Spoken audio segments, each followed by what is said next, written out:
Hello and welcome to this new video. House of the Dragon seems to be settling in well, and as we go into the third episode of the show, with another time jump of 3 years, there is a lot to unpack.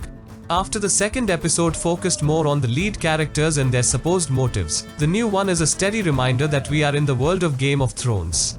And it's not just the title theme that finds its similarities here.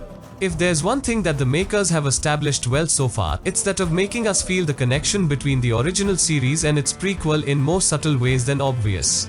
My favorite takeaway from the third episode that honestly has a lot of stuff happening is the most simplistic delivery from Paddy Considine's King Viserys I about Jason Lannister Jefferson Hall, as he says, "That man's pride has pride."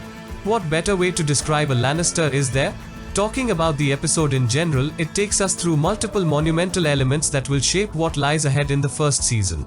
A key one to note is certainly the hold that Queen Alicent Hightower, Emily Carey, has over King Viserys I Considine.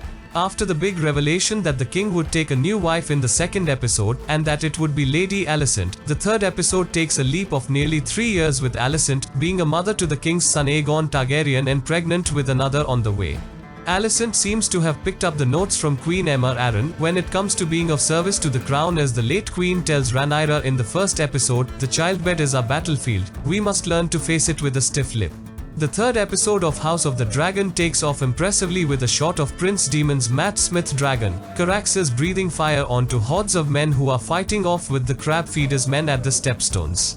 The opening shot showcases a soldier rejoicing the arrival of Prince Daemon and his dragon to be his savior, but the next moment we see him getting brutally crushed under Caraxes' giant foot, a reminder of how Daemon is not sound when it comes to planning a strategic attack, but the idea of showing off the power he holds sitting atop the dragon is much more rooted in him. Of course, by the end of the hour-long episode, you will have a different view on things, as the character arc for Daemon sets itself up for a massive change.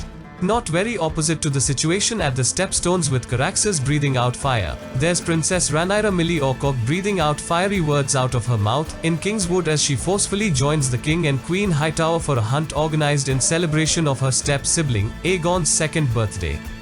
The arrival of the king's son has put pressure on Rhaenyra about her position in the Targaryen household and her promised claim to the throne.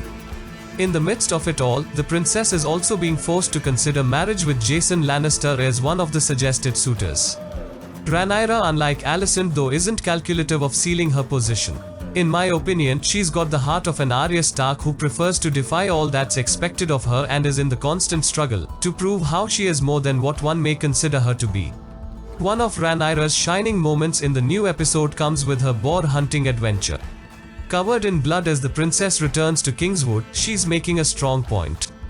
On the other side of Rhaenyra, another Targaryen drowning in blood and battle scars is Prince Daemon Smith.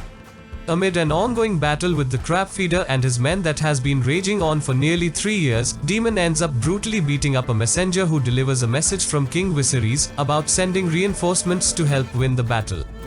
Offended by the offer suggesting that he was incapable to end the conflict in the Stepstones, Daemon Smith takes it upon himself to put an end to the crab feeder and his men in an epic battle scene that scatters over the second half of the episode. The episode shows us how each Targaryen, Viserys, Rhaenyra and Daemon have been battling it out in their own ways to find the worth of their own blood. The third episode packs a lot of punch with its action scenes that come towards the second half, but the opening shot with the dragon seems a tad underwhelming, thanks to the special effects not exceeding our expectations. The performances keep getting better with each episode, and in the third one, I particularly remain impressed with Paddy Considine, who brilliantly conveys the restlessness of King Viserys' mind. Matt Smith also pulls off the action sequences well, and his final shot in the episode is absolutely phenomenal. Emily Carey also does a fine job at keeping Alicent's inner workings a mystery to us. House of the Dragon seems to be heading in the right direction so far, and one of the elements that I find most impressive till now is how well the show has been handling the time jumps with every episode, without making us feel like we are losing the context of the situations developing and what may have occurred before. And that was video, guys. Do tell us about your opinion on episode 3.